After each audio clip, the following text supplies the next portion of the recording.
Tu as dit, je crois que c'est une écriture de Galate, ceux qui s'aiment pour leur corps, charnel, mentionneront la corruption. Ceux qui s'aiment pour les femmes, pour l'esprit, la vie éternelle. Comment s'aime-t-on pour l'esprit? Bonne question. Dans 2 Corinthiens chapitre 7 que j'ai lu ici, il dit, ayant donc de telles promesses, achevons donc notre sanctification par la crainte du Seigneur, en faisant quoi? En sanctifiant notre chair et notre esprit de toute œuvre de la terre. La Bible déclare qu'on s'aime pour l'esprit en obéissant à la vérité. Il y en a plein là-dedans. Et il veut dire pratiquement une chose dans le livre de Colossiens chapitre 3. Colossiens chapitre 3, le verset 1 et suivant dit, si donc vous êtes ressuscité avec Christ, cherchez les choses d'en haut, où Christ est assis à la droite de Dieu. Donc il y a les dons spirituels, les choses de l'esprit qui nous attendent en tant que membres du corps, pour qu'on puisse manifester la gloire de Dieu sur la terre. Mais les gens qui sont chrétiens, vous voyez, on a tellement détourné l'écriture maintenant où on croit que les chrétiens sont censés plutôt bien s'habiller sur la terre, avec de grosses voitures, des grosses maisons, pour qu'on puisse voir la gloire de Dieu dans leur vie. La gloire de Dieu n'est pas faite avec la grandeur de la maison. La gloire de Dieu n'est pas faite à la quantité de voitures, ni à la quantité de comptes fournis. Parce que si la gloire de Dieu était comme ça, c'est que le premier pauvre lui-même c'était Jésus. Il passait son temps à quémander les bateaux pour entrer. Peut-être il peut marcher sur les eaux, pas vrai? S'il vous plaît, entrez dans votre temps, on va de l'autre côté. Que Dieu vous bénisse. Alors la Bible déclare que affectionnez-vous aux choses d'en haut et non à celles qui sont sur la terre. C'est 2 choses. Sur la terre, c'est tout le problème de chair. En haut, c'est tout le problème de l'esprit. Il dit car vous êtes mort et votre vie est cachée avec Christ en Dieu. Quand Christ, votre vie paraîtra, alors vous paraîtrez aussi dans la gloire avec lui. Dans ce cas-là, chapitre 6, que j'ai cité, verset 7 suivant, avant de dire cela, il a dit au chapitre 5, verset 16 et 12, il dit, je dis donc, marchez selon l'esprit et vous n'accomplirez pas les désirs de la chair, car la chair a des désirs contraires à ceux de l'esprit, et l'esprit en a des contraires à ceux de la chair. Ils sont contraires l'un et l'autre afin que vous ne fassiez pas ce que vous voudrez. Donc en réalité, l'être humain est enchaîné. Tu es condamné soit à obéir à la chair ou à obéir à l'esprit. Et pour que tu puisses obéir à l'esprit, il faut que tu sois soumis au baptême du Saint-Esprit. C'est ce que Romains 8 nous explique. Il n'y a donc plus maintenant aucune condamnation pour ceux qui sont en Christ Jésus, pour ceux qui ne marchent pas selon la chair, mais selon l'esprit. Il dit, pour nous vivons selon l'esprit, et non selon la chair. Si du moins l'esprit de Dieu habite en nous. Si quelqu'un n'a pas l'esprit de Christ, il ne lui appartient pas. Mais c'est par l'esprit qu'on fait donc mourir les choses de la chair. Donc c'est par les Écritures. Donc, quelqu'un qui va s'affectionner, comme on a vu dans ce Galates chapitre 6, où il dit celui qui s'aime pour l'esprit. Donc tu passeras le temps, si tu veux celui pour l'esprit, je dis passer le temps dans la recherche des choses d'ordre spirituel. C'est bien pour la chair, on dit, maintenant il faut acheter le champ, après le champ, il faut acheter la voiture, il faut que, vous voyez là, non? Il faut que ça construise un truc comme ça. Le duplex, sinon, il faut que demain je casse encore, je continue. Voilà ce qu'on a traité. Tu vois, tu passes 20 ans. Tu as cherché Dieu 2 fois. On lui donne seulement le dimanche. Et au dimanche, on lui demande s'il a intérêt à visiter manifester parce qu'on a des choses à faire. C'est ça, n'est-ce pas? C'est pas comme ça. Les personnes qui appartiennent au Seigneur Jésus-Christ sont les prisonniers. Prisonniers de la volonté de Dieu. On se comprend là? Les personnes qui appartiennent au Seigneur Jésus-Christ, c'est ça qu'on les appelle les esclaves. Dans 1 Corinthiens chapitre 7, le verset 22 dit, le verset 22 de 1 Corinthiens chapitre 7 dit que celui qui est appelé est un appelé, un des approchés du Seigneur, devient esclave du Seigneur. Alors, ça veut dire, tu ne vis plus pour toi-même. Tu vis maintenant pour celui qui est mort et ressuscité pour toi. La question c'est, comment le faire? Il faut poser la question, Seigneur, que veux-tu que je fasse? On doit faire seul dans les choses de Dieu, pas faire les choses pour nous plaire. Amen. Amen. J'attends les questions. Sentez-vous libre de poser toutes les questions. Moi, j'aimerais savoir ce que c'est la communion. Depuis que nous sommes baptisés comme ça, comme ça parle de cellule de prière, comment faire pour continuer? Ah, d'accord. Chaque scène. Non, ne corrige pas ce qu'elle a dit. Laisse-la poser la question à sa place. D'accord? Ne corrige pas ce qu'elle a dit. Tu peux répondre à la question de moi? Pour savoir si toi tu connais la question que tu as posée, il est pris de la reposer. En fait, elle est bien la scène. Non. Merci, oh là là. Tu as vu, non? En fait, elle parlait pour être du gros biscuit des catholiques. Tu vas te dire, laisse-la poser la question. Donc, réponds à la question. Donc, le biscuit là et la scène, c'est différent. Ça n'a rien à voir. L'un est la sorcellerie, l'autre est la vérité. Ah oui. Donc, vous allez manger là-bas. Et communion, c'est deux choses différentes. Si donc, je veux savoir sur les deux. Ne t'inquiète pas. Je suis là pour cela, d'accord? Si la reste que vous devez manger ça une seule fois dans votre vie, sachez que vous devez baptiser avec le diable. Moi, je n'ai jamais mangé. Dieu merci pour toi. Donc, tu as échappé à l'autre là. Je participe à la Sainte-Seine. Ok. Tu as mangé plus que nous? Non, c'est pas différent. Ce sont les églises sœurs. Non, à l'église catholique, c'est la même question qui dit. Elles sont des sœurs. Je dis cela. Elles sont des sœurs. Ils discutent. Bon, je vais avancer d'abord sur ce qu'elle a dit. Communion apparaît 9 fois dans le Nouveau Testament. Et je veux qu'on lit les 9 fois, puis on va voir ce qu'il en est par rapport aux communions. Lorsque je vais finir de lire, je vais te poser la question, et je vais vous poser la question si ça a à voir avec ce qu'on vous a dit qu'on appelle communion. La première mention du mot communion se trouve dans Actes chapitre 2, verset 42. La Bible déclare dans Actes chapitre 2, verset 42, qu'ils persévéraient dans l'enseignement des apôtres, dans la communion fraternelle, dans la fraction du pain et dans les prières. 4 piliers du mouvement de l'Église. Ils persévéraient dans l'enseignement des apôtres, dans la communion fraternelle, dans la fraction du pain et dans les prières. 4 piliers. Dans 1 Corinthiens 4, ça apparaît 4 fois. Je vais lire les 4 fois. Pour quand je vais finir, je me dire si tu as entendu le son des catholiques là-dedans. D'accord? C'est-à-dire que c'est la connotation catholique des communions. Dieu, verset 9 de 1 Corinthiens 1. Premier épître de Corinthiens, chapitre 1, verset 9. Dieu est fidèle, lui qui vous a appelé à la communion de son Fils, Jésus-Christ notre Seigneur. Verset 16 du chapitre 10 de 1 Corinthiens 10. La coupe de bénédiction que nous bénissons n'est-elle pas la communion au sang de Christ? Le pain que nous rompons, n'est-il pas la communion au corps du Christ? D'accord? L'autre volet, c'est au verset 18. Voyez les Israélites selon la chair. Ceux qui mangent les victimes ne sont-ils pas en communion avec l'autel?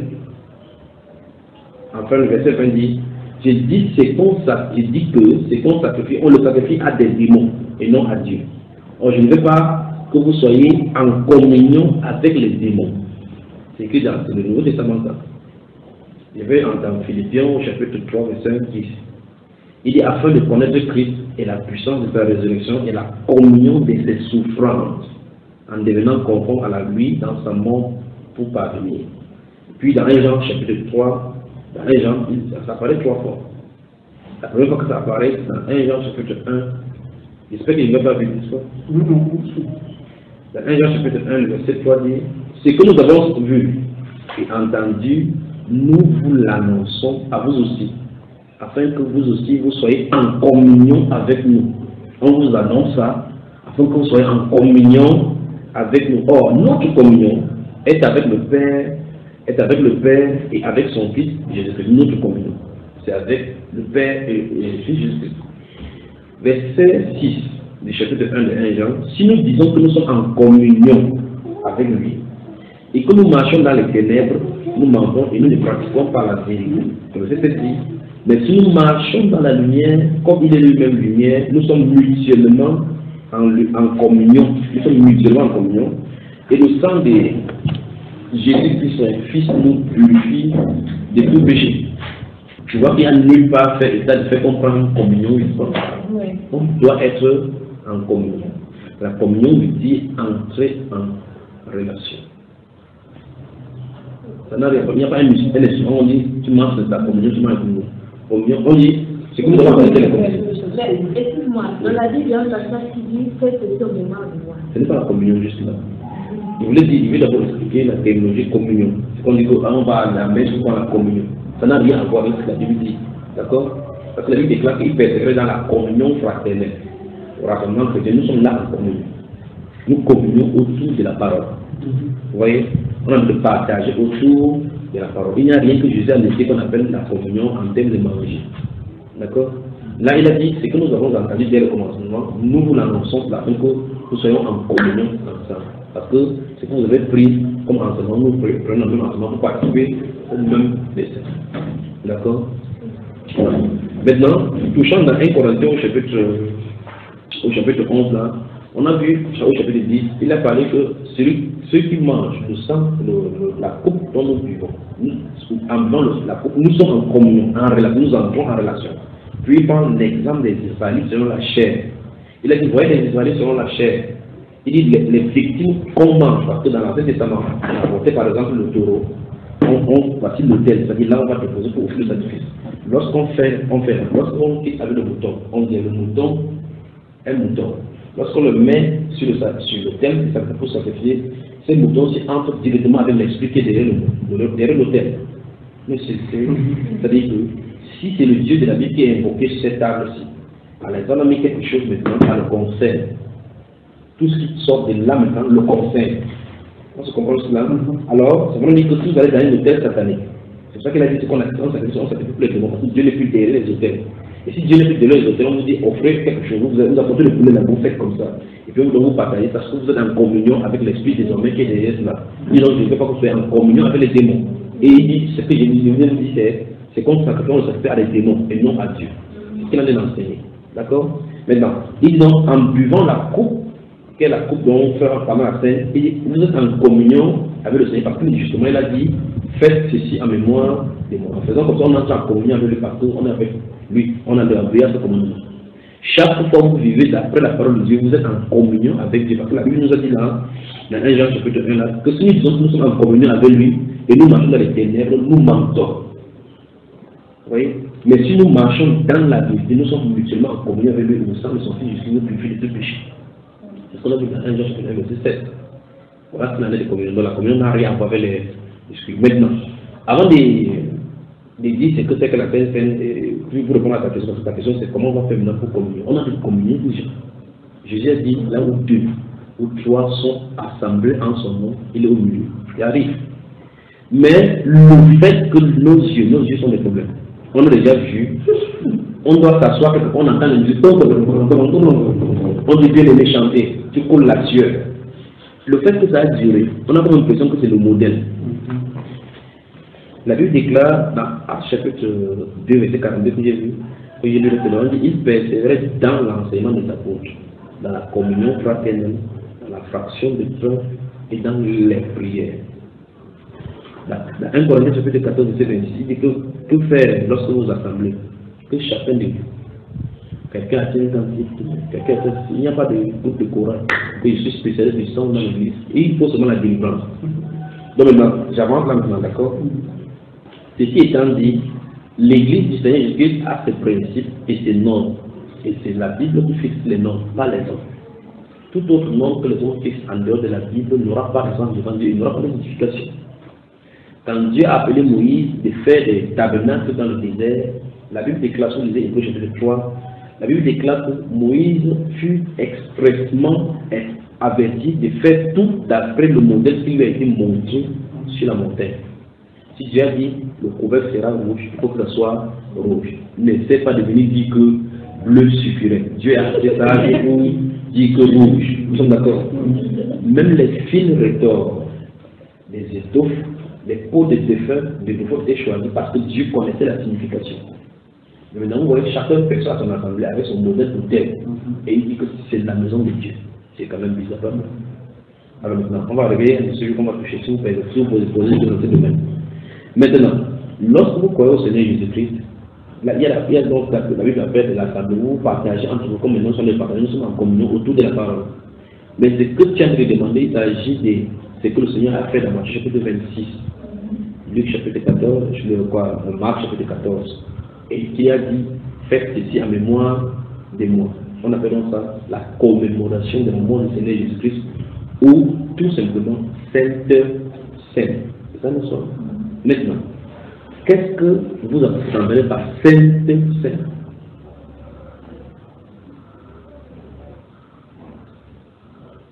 Donc, comme c'est compliqué de se chercher le mot, j'avance.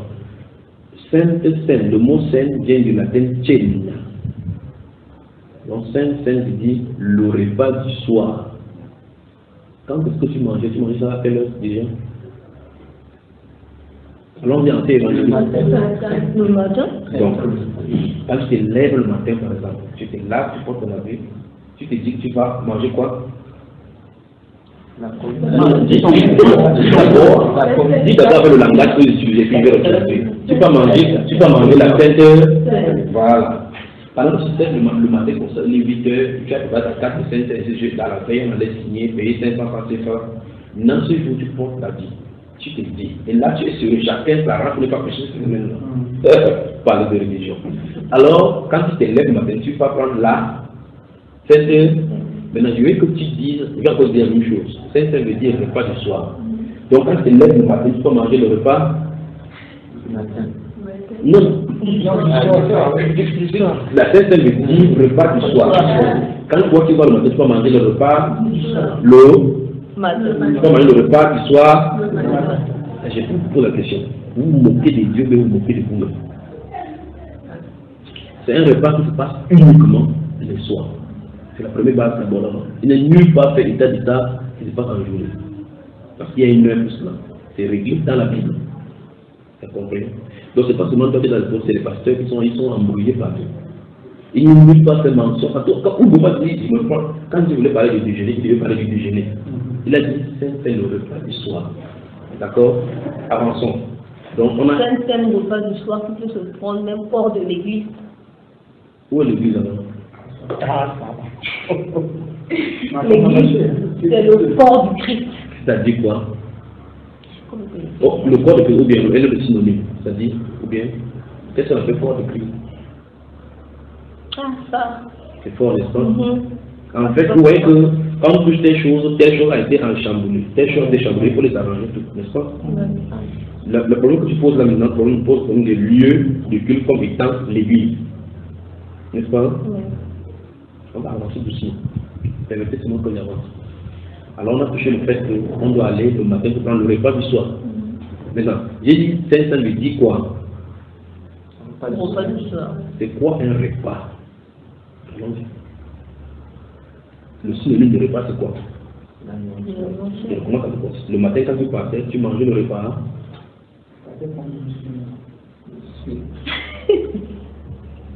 Puisque Saint me dit repas du soir. C'est pas ça. Mais la Bible dit clairement qu'après le souper, Jésus prit du pain. C'est parce qu'il est écrit. C'est ce repas-là qu'on commémore. Pendant ce repas, on rompt le pain en signe de souvenir. Vous avez déjà fait ça? Ok, maintenant. La Bible est claire. Soit tu communies avec Dieu, soit tu communies avec la nature. Si tu n'as pas mangé comme Dieu a dit, tu as mangé chez. Vous voyez là, l'église c'est toujours ça. Vous voyez, il y a des gens à la prison, ils font cela, ils mettent les tables là, les soeurs sont en blanc, noir, ces jours, on court ça après un arbre, on a coupé les petits morceaux de pain comme ça, là, avec des petits gobelets partout, pas vrai? C'est la sorcellerie. C'est la sorcellerie. Vous savez, la Bible dit que, après avoir soupé, Jésus prit la coupe. C'est bien dit la coupe, au singulier. N'est-ce pas, ma chère? Ils étaient au nombre de combien autour de la table? C'était 13. D'accord. Tous les 13, ils ont bu dans combien de coupes? Et vous buvez dans combien de coupes? Alors, vous coupez. La Bible déclare que la coupe que nous buvons tous.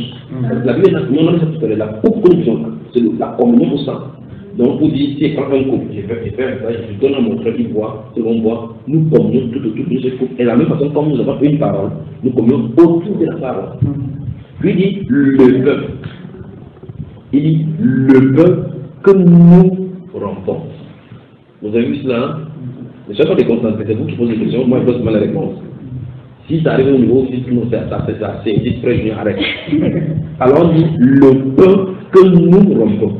On n'a pas dit les peuples que nous rompons. On ne rompt pas le peuple, le petit niais, le peuple, on vient prier dessus. Il n'est plus pas fait mention de la prière. D'autres pasteurs encore plus graves disent révélation du mystère de la Sainte-Seine. La Sainte-Seine n'a pas de mystère. Il n'y a aucun mystère, il n'y a aucun mystère là-bas. D'autres disent qu'il y a des guérisons et des guérisons qui sont faites par la Sainte-Seine. C'est le mensonge, c'est la sorcellerie catholique qui les a infectés. D'accord? Maintenant, la Bible déclare le pain. On a ça aujourd'hui dans 1 Corinthiens chapitre 10. Il dit le pain que nous rompons. Donc, quand je prends le pain, je romps. Je donne à mon frère, il rompt.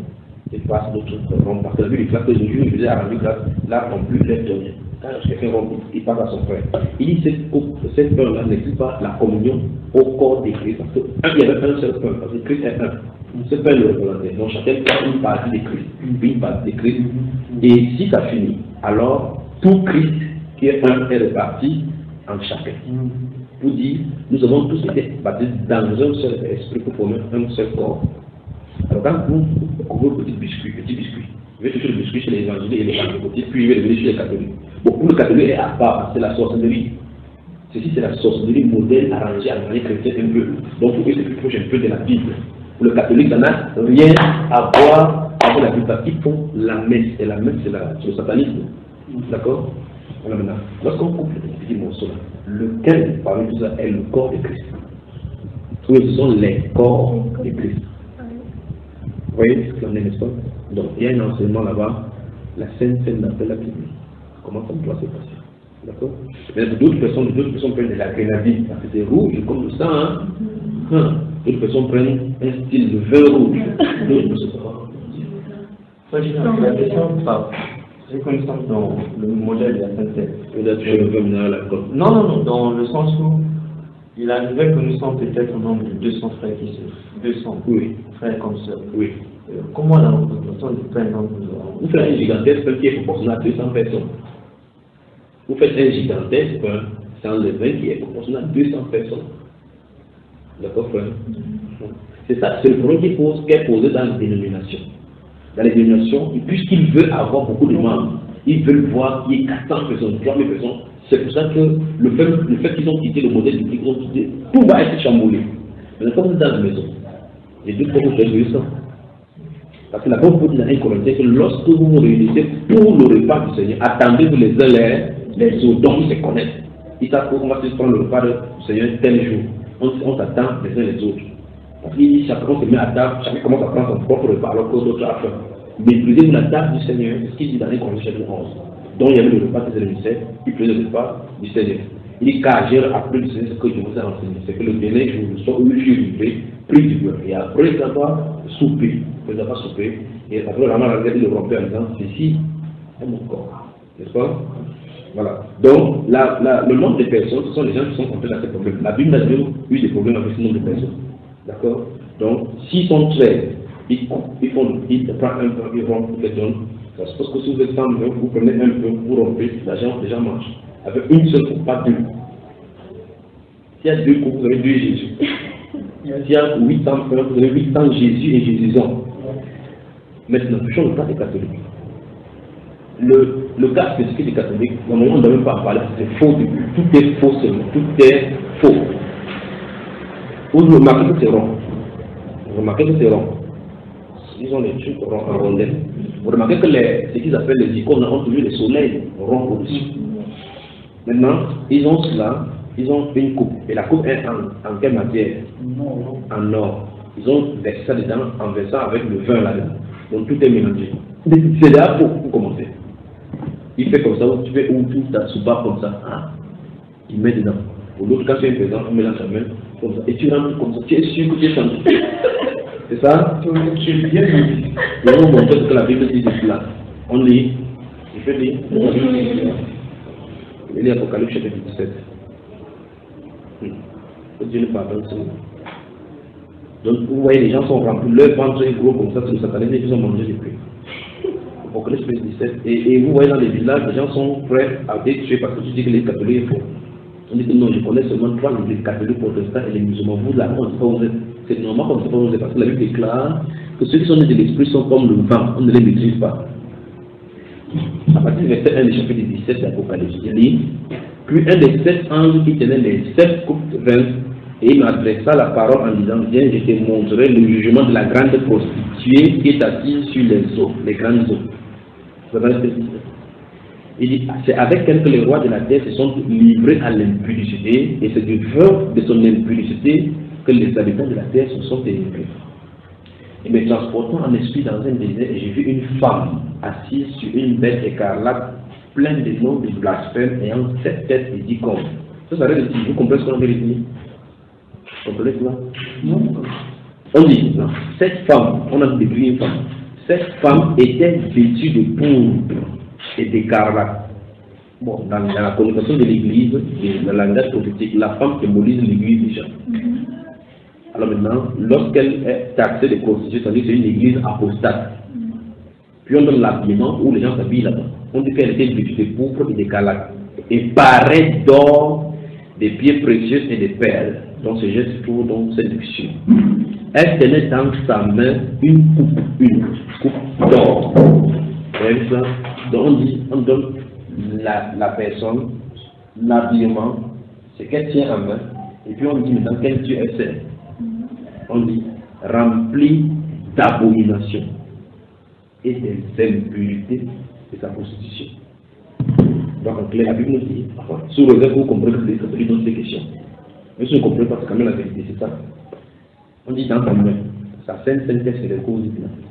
Le Dieu qu'elle sait se trouve dans cette coupe, dans le Dieu soleil.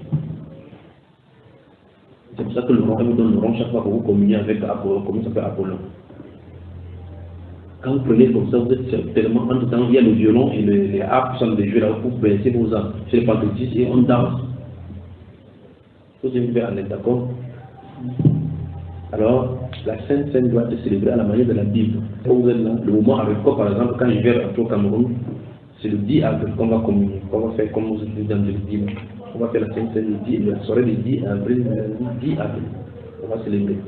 Alors, si vous voulez faire, faites pour vous, comme ça, comme la Bible dit. D'accord? Il y a l'enseignement là-dessus, vous allez suivre. Si vous allez suivre l'enseignement, comment vous faites la Sainte Seine, vous allez. Non, je vais répéter ça. J'ai des enseignements qui sont pour ceux qui vont vouloir. J'avais besoin d'une procédure. Pour la Sainte Seine, oui. Nous devons commencer le repas à quelle heure? À partir de 18h en montant. D'accord. Devons nous faire comme les apôtres où chacun va venir avec sa part de nourriture? C'est exactement comme ça. Lorsque vous êtes assemblés, n'est-ce pas? Je vais dire, permettez-moi de dire ici dans 1 Corinthiens chapitre 11. 1 Corinthiens chapitre 11. C'est le modèle, on voit comment les apôtres se comportaient. Je vais lire le verset 17. En donnant cet avertissement, c'est que je ne loue point, c'est que vous vous assemblez non pour devenir meilleur, mais pour devenir pire. Donc c'était pour en Corinthe. Je crois que si l'apôtre Paul se réveille, il va écrire 3 Corinthes. Quand j'ai écrit les Corinthes, j'ai écrit la deuxième, puis vous exagérez. Vous encore allez à la dérive. Et c'est ce qu'il dirait, c'est au verset 18. Et d'abord, j'apprends que lorsque vous vous réunissez en assemblée, il y a parmi vous des divisions, et je le crois en partie. Car il faut qu'il y ait aussi des sectes parmi vous, afin que ceux qui sont approuvés soient reconnus comme tels au milieu de vous. Et lorsque donc vous vous réunissez, ce n'est pas pour manger le repas du Seigneur, car quand on se met à table, chacun commence par prendre son propre repas. Donc on comprend que déjà à côté de leur propre repas. Et l'un a fait l'autre. Ce n'est pas obligatoire. C'est pour ça qu'on parle d'un café. C'est un repas de communion fraternelle. Si tu as la possibilité d'apporter du riz, tu as la possibilité d'apporter du couscous, l'autre tu plantais, vous ramenez, vous déposez là-bas. Donc ce que ceci faisait, c'est que lorsque celle-ci a apporté son plantain, l'autre a apporté son poisson, ça sert sur la table. Il ne sait pas comment ça s'est passé. Quand elle a fait son table, il fait l'autre comme ça. Comment manger. L'autre n'a pas apporté, il reste comme ça. Voilà comment il faisait. L'apôtre Paul veut corriger cela, le Seigneur veut corriger cela.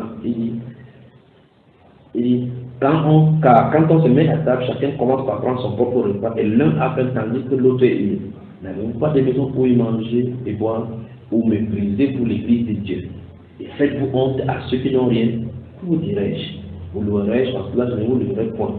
Car j'ai reçu, Seigneur, ce que je vous ai enseigné, c'est que le Seigneur Jésus, dans la nuit où il fut livré, prit du pain. Et après avoir rendu grâce de rompre, il dit, ceci est mon corps qui est rompu pour vous, faites ceci en mémoire de moi. De même, après avoir soupé, le souper c'est quoi? Le soir. Il prit la coupe et il dit, cette coupe est la nouvelle alliance en mon sang, faites ceci en mémoire de moi toutes les fois que vous en boirez. Car toutes les fois que vous mangez ce pain et que vous buvez cette coupe, vous annoncez la mort du Seigneur jusqu'à ce qu'il vienne. C'est pourquoi celui qui mange le pain ou boira la coupe indéniablement sera coupable du corps et du sang de Jésus. voyez. Donc il faut faire à la manière de Dieu. Chacun peut apporter son propre repas, comme vous décidez si vous voulez, ou de façon collégiale, mais la Bible montre que chacun apporte des repas. Vous apportez, vous déposez là-bas. Et en tout temps, maintenant, vous avez le pain sans levain et votre jus de raisin, le fruit de la vigne. Et vous le faites. Que Dieu bénisse.